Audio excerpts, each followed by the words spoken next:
Step is మనం ఏదైతే identify చేసామో అది అన్లోడ్ చేసే పనిలో ఉన్నాము. దాని తదుపరి యాక్షన్ నెక్స్ట్ అన్లోడ్ చేసి దాన్ని ఎంక్వైరీ చేసిన తర్వాతనే తీసుకోవడం జరుగుతుంది. అప్పుడు చెప్పగలను నేను దానికి ఆన్సర్. ఆ లిస్ట్ నేను చూశాను, అది జేసీ గారు కూడా ఒక 4-5 మిల్స్ తిరిగారు దాంట్లో. ఆ లిస్ట్ ఏంటంటే వాళ్ళకున్న రెగ్యులర్ సప్లయర్స్ ఎవరైనా లిస్ట్ ఇచ్చారనమాట. అంతే తప్పితే ఈ స్టాక్ షీట్స్ అవన్నీ పెట్టుకొని ఏ గోడౌన్ నుంచి ఎంత స్టాక్ వచ్చిందో ఆ స్టాక్ ఇదేనా కాదని నేను వెరిఫై చేసుకోవాలి. It will take some few again.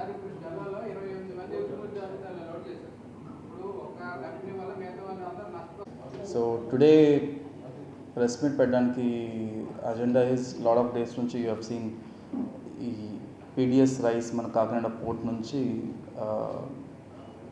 Illegally బయట దేశాలకు వెళ్తుందని మనం with the support of honourable CM and honourable deputy CM and minister for civil supplies ఒక లార్జ్ సర్చ్ ఆపరేషన్ తర్వాత ఒక లార్జ్ నెంబర్ ఆఫ్ టీమ్స్ వేసి మనం రైస్ మిల్స్తో సహా అంటే కంప్లీట్ చైన్లో రైట్ ఫ్రమ్ రైస్ మిల్స్ దగ్గర నుంచి exporter godowns and then ships వరకు మనం ఒక పద్ధతి ప్రకారం చెక్ పోస్టులు పెట్టి మనం వెరిఫై చేయడం, తర్వాత ఆల్రెడీ ఏదైనా స్టాక్స్ ఉన్నా వాటిని సీజ్ చేయడం జరుగుతుంది.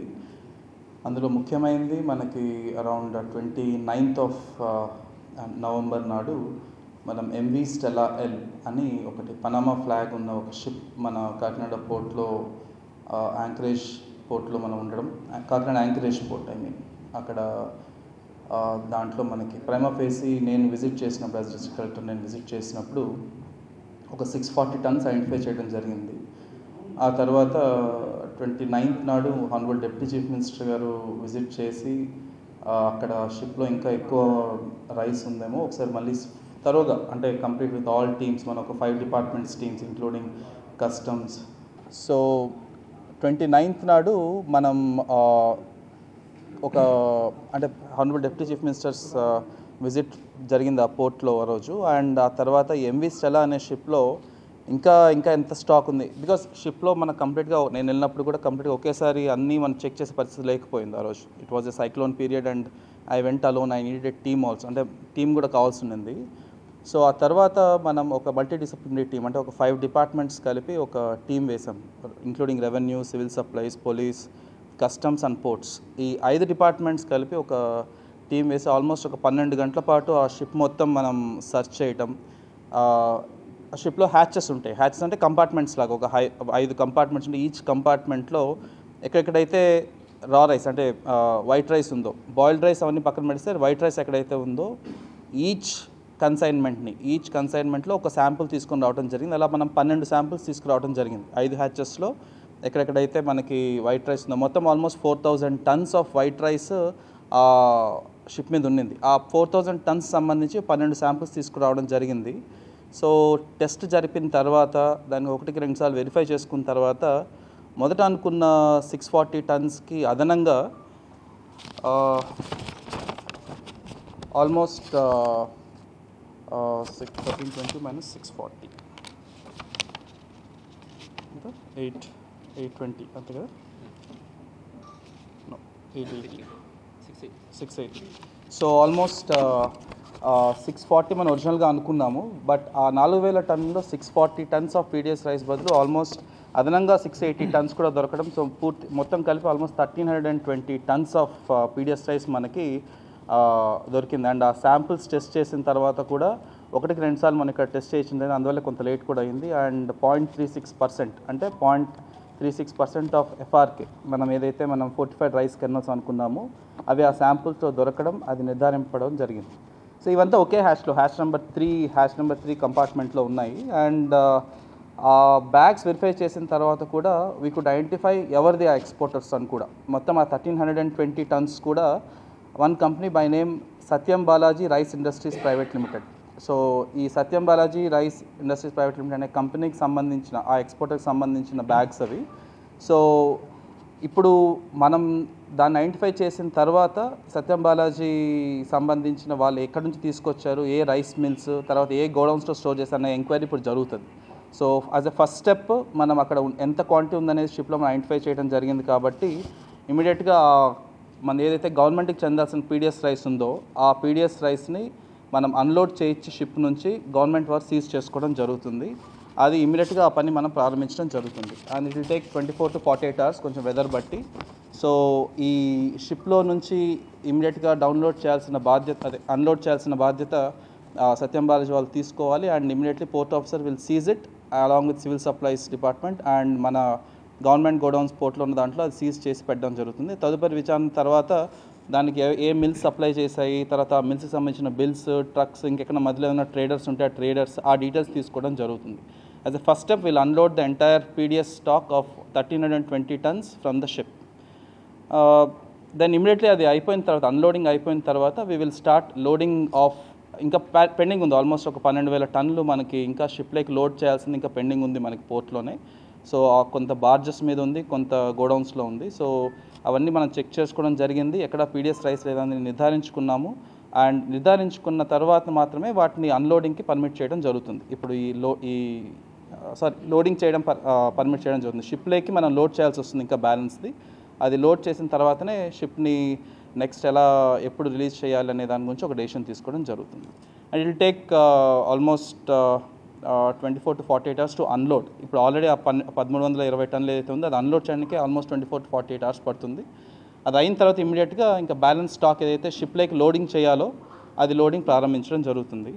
సో ఈ సందర్భంగా ప్రెస్ ద్వారా నేను చెప్పదలుచుకుంది కూడా ఏంటంటే, ఎక్కడైనా any godown, any rice mill or any trader ఎక్కడైనా పీడిఎస్ రైస్ సంబంధించి ఇన్వాల్వ్ అయితే మాత్రం అది రైట్ ఫ్రమ్ ఒక చిన్న ఆటో దగ్గర నుంచి షిప్ వరకు district administration with the state government support we will not leave it.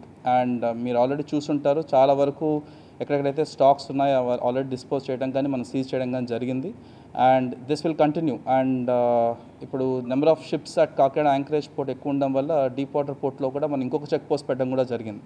So both the ports నుంచి, యాంకరేజ్ పోర్ట్ నుంచి కానీ డీప్ సీ వాటర్ పోర్ట్ నుంచి కానీ 1 గ్రామ్ కూడా పీడిఎస్ రైస్ దేశం దాటడానికి వీలు లేకుండా మన వైపు నుంచి మనం ప్రయత్నాలు గట్టిగా చేయడం జరుగుతుంది. అండ్ అదే విధంగా ఐ అష్యూర్ బార్జ్ ఓనర్స్ కానీ, లేబర్ కానీ, తర్వాత ఎక్స్పోర్టర్స్ కానీ, దీని మీద ఆధారపడి ఎవరైతే ఉన్నారో, నిజాయితీగా బిజినెస్ చేసే వాళ్ళు ఎవరైతే ఉన్నారో వాళ్ళకి 100% గవర్నమెంట్ నుంచి సపోర్ట్ ఉంటుంది. District administration will always be supporting them. వాళ్ళకి ఎప్పుడు సపోర్ట్ ఉంటుంది. సో ఈ సందర్భంగా నేను చెప్పదలుచుకుంది, దయచేసి ప్లీజ్ ఈ ఇష్యూలో మన ఎవరికి అగెన్స్ట్గా కాదు, ఎవరికి మనం అంటే బార్జ్ ఓనర్స్ కానీ లేకపోతే లేబర్కి అగెన్స్ట్ డెసిషన్ తీసుకుని కాదు, మన ప్రాపర్టీ గవర్నమెంట్ సీజ్ చేసుకున్న ప్రయత్నంలో we have stop the ship for some time. And ఎట్టి పరిస్థితుల్లో నిజాయితీగా చేసే ప్రతి ఒక్కళ్ళకి will do justice. That's all from my side.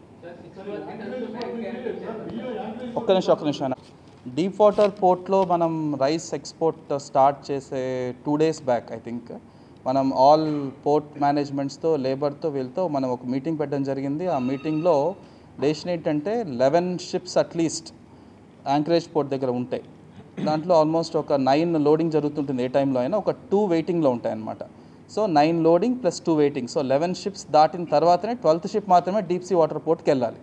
So anchorage పోర్ట్లో ఉన్న ఫెసిలిటీస్ని 100% యూటిలైజ్ చేసుకున్న తర్వాత మాత్రమే ఎక్సెస్ ఉన్న డిమాండ్ చూసుకోవడానికి డీప్ సీ వాటర్ పోతున్నాం. సో యాంకరేజ్ పోర్ట్కి ఎట్టి పరిస్థితుల్లో అన్యాయం జరిగే అవకాశం ఉండదు.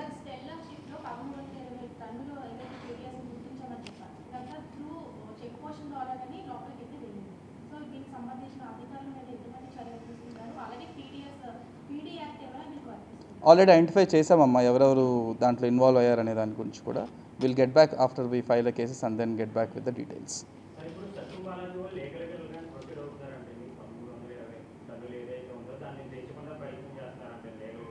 నా దృష్టిలో లేదండి. I'm not aware of it. No, అది లాస్ట్ టైం మనం ప్రెస్ మీట్ పెట్టినప్పుడు కూడా చెప్పాను అది. సో జనరల్ ఏమవుతుందంటే ఒక వెరీ లెస్ పర్సెంట్, ఇప్పుడు 0.36% అంటున్నాం మనం. జనరల్లీ మనం పీడిఎస్ రైస్ మనం రేషన్ షాప్లో తీసుకున్నా లేకపోతే మన ఎండి యూనిట్లో తీసుకున్నా 1% దొరుకుతుంది మనకి ఎఫ్ఆర్కే. దాన్ని అప్పుడు టెస్ట్ చేస్తే దాన్ని ఒక స్టేజ్ దాటి డైల్యూట్ చేసిన తర్వాత కొంత ఐడెంటిఫై చేయడంలో కష్టం ఉన్నమాట వాస్తవం. బట్ మనకు కూడా ఫస్ట్ టైం అది అలవాటు చేసుకున్నాం. ఇప్పుడు మనకి రెగ్యులర్గా మనకి ఏదో ఒక ప్రతిరోజు ఏదో ఒక లారీ అట్లీస్ట్ దీంట్లో డౌట్ఫుల్ కేసు ఉండడం ఏదో ఒకటి దొరుకుతుంది అనమాట. సో మన వాళ్ళు కూడా ట్రైన్ అవ్వడం జరిగింది. So my understanding is percentage మరీ తగ్గించేసాం. కొన్నిసార్లు 0.01 వెళ్తుంది, 0.2 వెళ్తుంది. సో ఆ పర్సెంటేజ్ వచ్చినప్పుడు ఒకసారి దొరకట్లేదు. అది వెళ్ళిన తర్వాత మళ్ళీ మనకి ఏదో ఇన్ఫర్మేషన్ వచ్చి ఇంకొక బ్యాగ్స్ చెక్ చేసి లేకపోతే ఇంకొంచెం లోతుగా వెరిఫై చేసినప్పుడు మాత్రమే దొరుకుతుంది. సో అక్కడ ఇష్యూ వస్తూ ఉంది. Apart from that there is no other issue. Check post పెట్టడం కానీ otherwise there is no other issue. మీరు అది చెప్తున్నారు.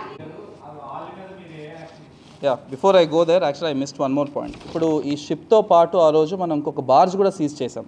So good that you reminded. ఒక బార్జ్ కూడా మనం షోర్ మీదనే సీజ్ చేసాం. Around 1064 metric tons of PDS rice దాంట్లో ఐడెంటిఫై చేయడం జరిగింది. దాంట్లో 1000 మెట్రిక్ టన్స్ లావన్ ఇంటర్నేషనల్ అనే ఎక్స్పోర్టర్ వైపు నుంచి బుక్ చేయడం జరిగింది. అండ్ ఒక 64 మెట్రిక్ టన్స్ సాయితేజ అగ్రోస్ అనే ఒక కంపెనీ నుంచి బుక్ చేయడం జరిగింది. వీటిని కూడా సీజ్ చేసి మన గోడౌన్లో పెట్టడం జరుగుతుంది. అండ్ అవి ఏ మిల్స్ నుంచి వచ్చాయి, ఆ మిల్స్ ఎప్పుడు ట్రాన్స్పోర్ట్ చేశాయి, మధ్యలో ట్రేడర్స్ ఉన్నాయా లేదా అనేది నేను ఇంకా నిర్ధారించుకోవాలి. ఆ పని మీద ఉన్నామండి. నేను చూశానండి వాళ్ళు ఇచ్చిన లిస్ట్ కూడా. 11 వాళ్ళు ఒక లిస్ట్ ఇచ్చారు కదా అన్నట్లు, ఆ లిస్టులో ఏ ఎక్స్పోర్టర్ నుంచి ఏ ఎక్స్పోర్టర్కి ఏ మిల్ నుంచి వచ్చిందని సార్ట్అవుట్ చేసుకుంటూ అలా మొత్తం 13 కేసులకు సంబంధించి 89 మిల్స్ ఐడెంటిఫై చేయడం జరిగింది మనం. ఆ 89 మిల్స్లో కొన్ని ఐ థింక్ 30-36 మన జిల్లాలో ఉన్నాయి, మిగతావి డిఫరెంట్ స్టేట్స్లో ఉన్నాయి, డిఫరెంట్ డిస్ట్రిక్ట్స్లో ఉన్నాయన్నమాట. ఈరోజు కూడా ఐ థింక్ ఒక 5 టీమ్స్ కొన్ని మార్కాపురం, కొన్ని ఐ థింక్ అదర్ ప్లేస్లో ఉన్నాయి. ఐ థింక్ ఎస్పీ గారు will give a better brief about it. Okay, June July మంత్స్లో కట్టిన 13 కేసులో ఇన్వెస్టిగేషన్లో ఆల్మోస్ట్ మనం దాదాపు 137 అంటే 137 మిల్లర్స్ని ఐడెంటిఫై చేశాము. దాంట్లో 89 belong to Andhra Pradesh. 89 Andhra. I understand మీరు అన్న పాయింట్. దాంట్లో మేబీ కొంత ముందు బయలుదేరి కొంత లేట్ అవుతుందేమో ఈ ప్రాసెస్ వల్ల. బట్ దానికన్నా more important is public distribution సిస్టంలో మనం నిజాయితీగా పేదలకు ఇవ్వాల్సిన రైస్ బయటికి వెళ్తుందంటే నాకు అది మోర్ ఇంపార్టెంట్ కదా, రాదర్ దాన్ ఈ 28 people. So we will go as per the law. We can seize the stock. We are seizing the stock today and unload చేయించిన తర్వాత నెక్స్ట్ కోర్స్ ఆఫ్ యాక్షన్ చెప్తాం. సో సీఎం గారు అనేది కూడా అదే, ఒక పోర్ట్ నుంచి డ్రగ్స్ లేకపోతే ఇంకోటి ఏదో బయటికి వెళ్తే ఎంత డ్యామేజ్ జరుగుతుందో, అలాగా మన దేశంలో మన రాష్ట్రంలో పేదలు తినాల్సిన బియ్యాన్ని మనం ఈ పోర్ట్ నుంచి ఎగుమతి చేసుకుంటున్నారు దేశవ్యాప్తంగా అనేది ఐ థింక్ అది మీరు ఇమేజ్ అనుకుంటున్నారు. నాకు తెలిసి అది it's a very bad name. అలాంటివి మనం ఆపగలుగుతున్నాం. I think we have improved the image of the port. మనం చేస్తే నిజాయితీగా చేస్తాం, లేకపోతే చేయం అన్న ఇమేజ్ పెంచామనేది నా ఒపీనియన్.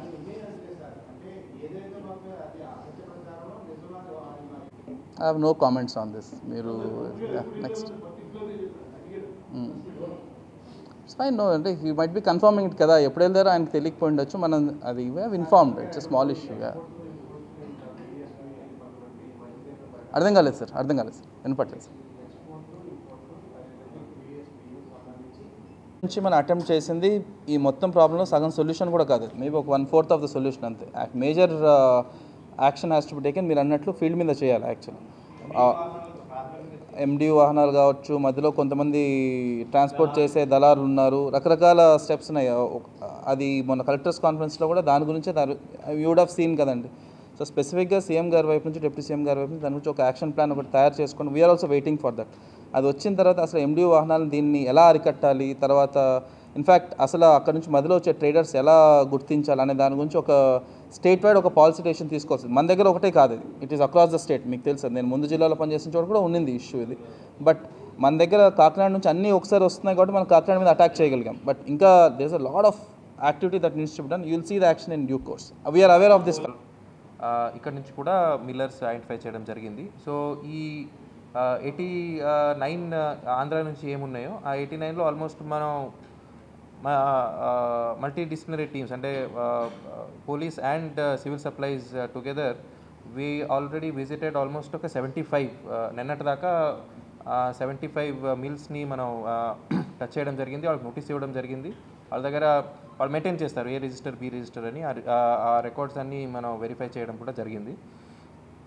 ఈరోజు కూడా 3 టీం, ఒకటి మార్కాపూర్లో ఉంది, ఒకటి గుంటూరులో ఉంది, ఒకటి తెనాలి ఉంది. అంటే 137 మిల్స్లో ఓన్లీ 15 మిల్స్ కాకినాడది. సో కాకినాడతో పాటు రాజమండ్రి, కోనసీమ, భీమవరము, ఏలూరు, సో అలా it is distributed all along. So investigation is under process. So ఒకటి మొత్తం కంప్లీట్ అయిపోయిన తర్వాత we will take further action.